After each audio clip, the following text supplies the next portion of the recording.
selamat pagi pemirsa, apa kabar Anda di hari ini? Senang sekali kami dapat kembali menjumpai Anda dalam Berita Papua. Bersama saya, Cynthia Delima. Kami hadir dengan sejumlah informasi penting dan menarik yang telah berhasil dihimpun oleh tim redaksi. Dan berikut akan kami hadirkan 3 berita utama kami hari ini.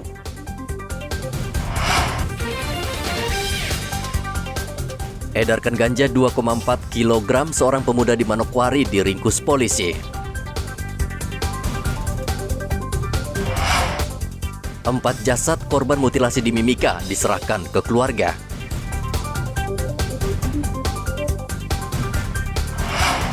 Tarif angkutan di Merauke akan naik 20%.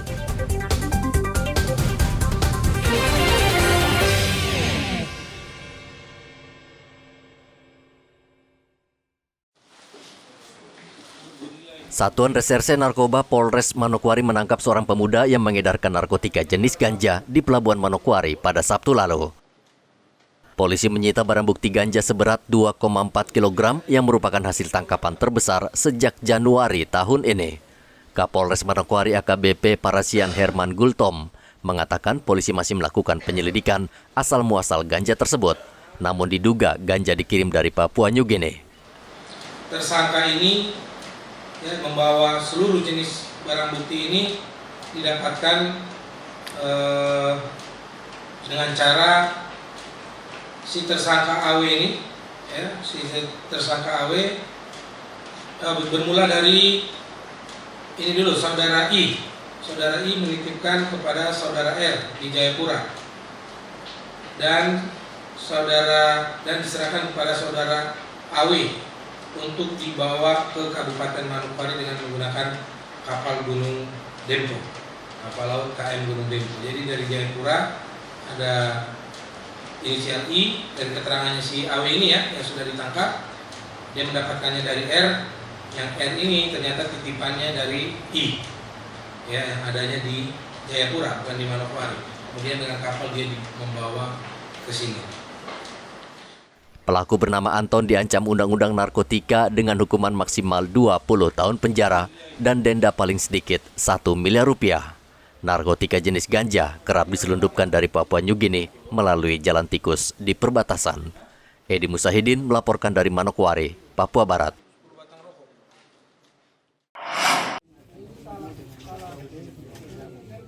Empat potongan tubuh korban mutilasi di Timika diserahkan Polres Mimika kepada keluarga korban setelah keseluruhan korban berhasil diidentifikasi. Keempat korban tersebut adalah Arnold Lokbere, Lemanion Nirigi, Irian Nirigi, dan Jenius Tini. Sebelum diserahkan, keluarga harus menandatangani surat kesepakatan yang disaksikan kepolisian. Ratusan aparat gabungan disiagakan untuk mengawal iring-iringan mobil jenazah dari RSUD hingga ke kilometer 11, Kampung Kadun Jaya, Timika.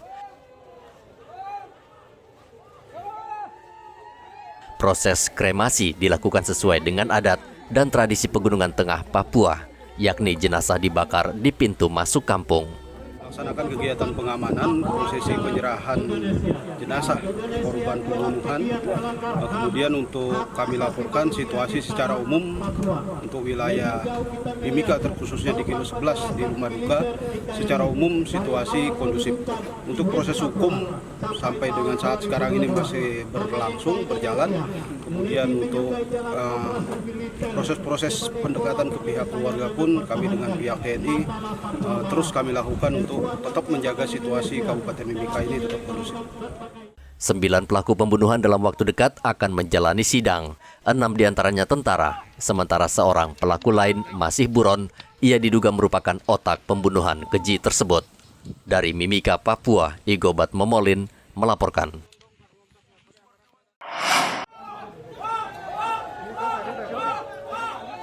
Kasus pembunuhan dan mutilasi di Timika membuat heboh masyarakat. Ke-9 pelaku membunuh dan memotong ke-4 korban, lalu memasukkannya ke dalam karung. Tokoh masyarakat Mimika meminta 6 tentara yang terlibat dalam kasus ini harus dihukum seberat-beratnya. Menurut Pit Magal, 6 tentara itu bertindak sendiri di luar perintah atasan, maka mereka harus mendapat sanksi berat. Kalau mereka boleh berpendapat, Saya lihat itu oknum, itu bukan institusi. Kalaupun ada perintah dari atasan itu pasti bukan dari negara, itu bukan tugas negara. Negara ini tidak ajar orang untuk jadi punya kelakuan binatang seperti itu. Itu kelakuan yang mereka buat kepada orang binatang itu. Yang saya lihat itu hanya karena rakus. Halus itu mereka punya mau merampok itu orang punya harta benda. Itu bukan perintah negara, bukan perintah atasan, itu pribadi personal.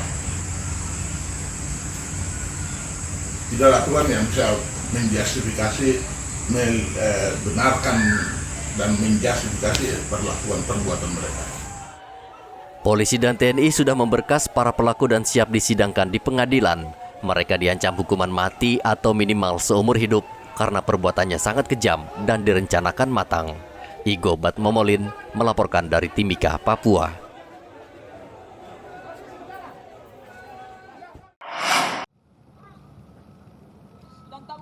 900 prajurit dari 2 batalion tiba di Merauke untuk menggantikan Satgas Pamtas TNI yang sudah bertugas selama 9 bulan di kawasan perbatasan Indonesia dan Papua New Guinea. Dan Rem 174 Anim Tiwani Anggap Merauke, Brigjen Resa Pahlevi, meminta Satgas Pamtas yang bertugas terus mewaspadai peredaran ganja yang dibawa para pelintas batas dari Papua New Guinea. Menurut Danrem, selama ini TNI telah menangkap beberapa pelaku yang memanfaatkan jalan tikus di perbatasan untuk menyelundupkan narkoba.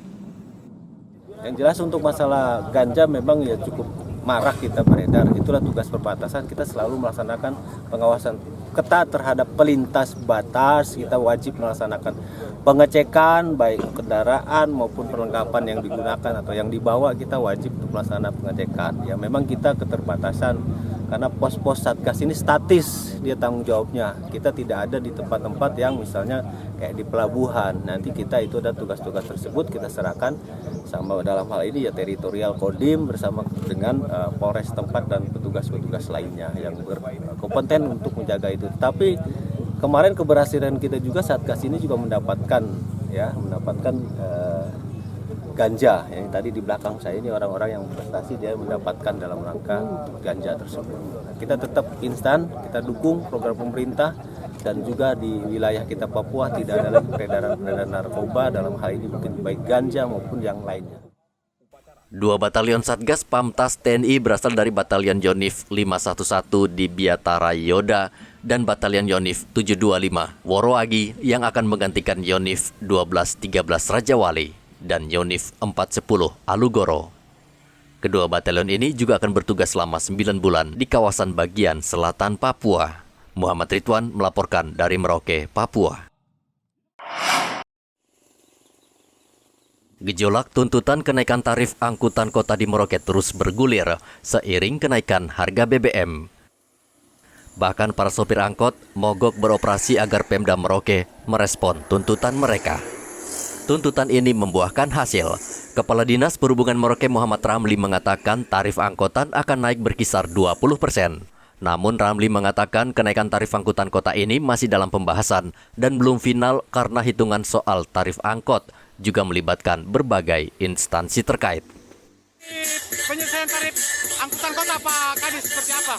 Kita menyelesaikan dari provinsi, dari sana, kemudian kita konversi di kabupaten berapa lagi. Oh gitu. Nah ini penyelesaian mereka minta 8.000 Pak ya, minta 8.000 per satu kali jalan. Kita kenaikan sekitar 20%. 20% dari harga semula ya. Untuk semua jurusan Pak, semua trayek ya. Sebelumnya ratusan sopir angkot di Merauke mogok beroperasi menuntut kenaikan tarif angkutan karena menurut mereka sudah tidak sesuai dengan harga BBM yang saat ini kenaikannya rata-rata mencapai 40%. Muhammad Ridwan melaporkan dari Merauke, Papua. Jadi hari ini kita stop.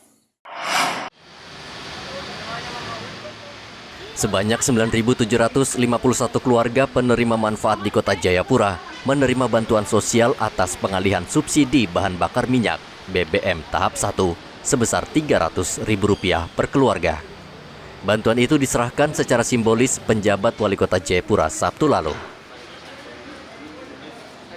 Frans PK, penjabat wali kota Jayapura mengatakan bantuan sebesar Rp150.000 per orang dan diberikan untuk 2 bulan merupakan salah satu program jaring pengaman sosial yang diberikan untuk meringankan beban masyarakat akibat kenaikan harga kebutuhan hidup sehari-hari.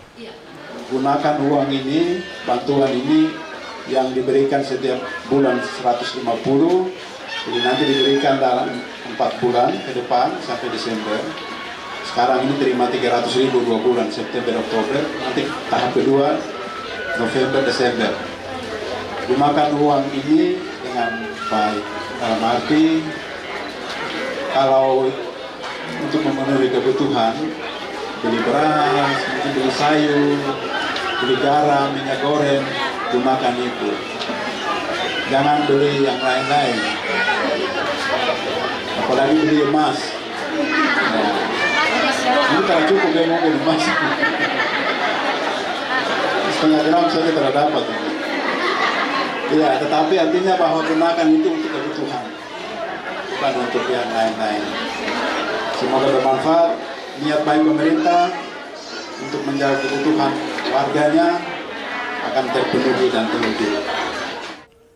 Pemerintah telah menyediakan 3 jenis bantuan sosial untuk mengalihkan subsidi BBM tersebut, yakni bantuan sosial langsung sebesar 12,4 triliun dan diberikan kepada 20 juta kelompok masyarakat sebesar Rp150.000 sebanyak 4 kali.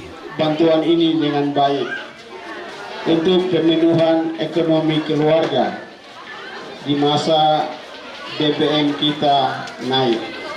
Inilah perhatian pemerintah Republik Indonesia lewat Bapak Presiden Jokowi untuk pemenuhan ekonomi masyarakat yang terdampak BBM juga pada masa pandemi COVID-19 ini. Perhatian pemerintah luar biasa. Dan pertama sekali Bapak Presiden datang ke sini, ke Papua, dan telah menyerahkan bantuan itu. Dan kami harapkan juga Bapak Pejabat Wali Kota akan meneruskan bersama dengan Kepala Kantor Pos Jayapura, wilayah Papua, Papua Barat, akan menyalurkan ini kepada semua masyarakat yang menerima manfaat ini. Ben-Hur menambahkan BLT diberikan untuk menjaga daya beli masyarakat, apalagi dengan adanya tendensi kenaikan harga, bantuan yang diperoleh dapat dipergunakan sesuai peruntukannya, agar pemenuhan kebutuhan yang terdampak kenaikan BBM bisa terpenuhi dengan baik dan benar. Hendra melaporkan dari Kota Jayapura, Papua. Kapolres Kepulauan Yapen AKBP Herzoni Saragih menyempatkan diri menghadiri ibadah minggu di Gereja Betel, Papua, Serui. Dalam kesempatan tersebut, Kapolres menyampaikan pentingnya menjaga ketertiban di masyarakat kepada seluruh jemaat gereja. Kapolres mengatakan menjelang Pilpres tahun 2024, kepolisian berharap agar gereja ikut membantu dengan memantau perkembangan politik agar tempat ibadah tidak dijadikan sebagai ajang politik praktis.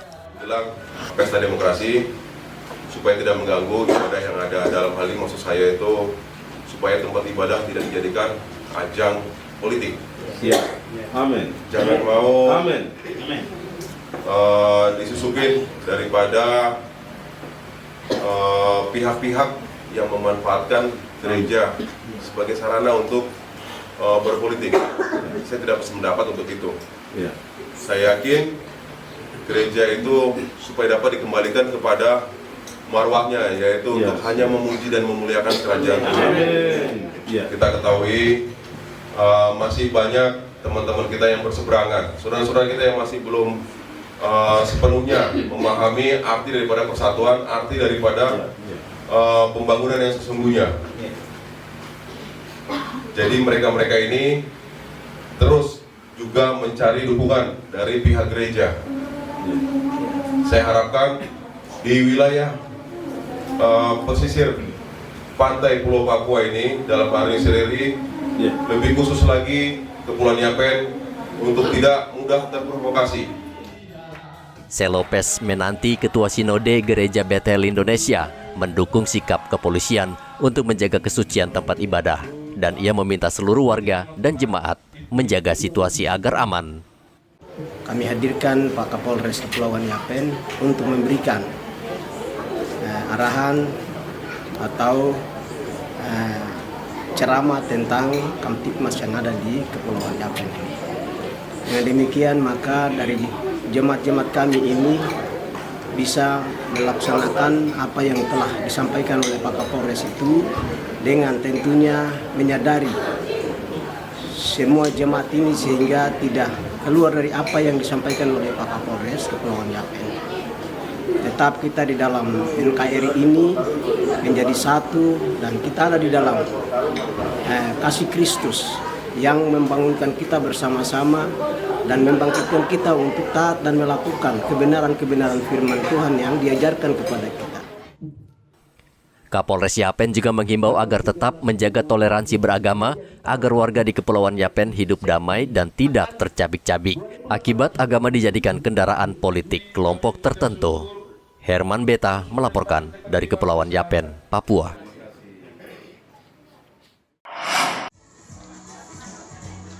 PMI Merauke saat ini tengah berupaya menambah stok darah untuk melayani kebutuhan masyarakat.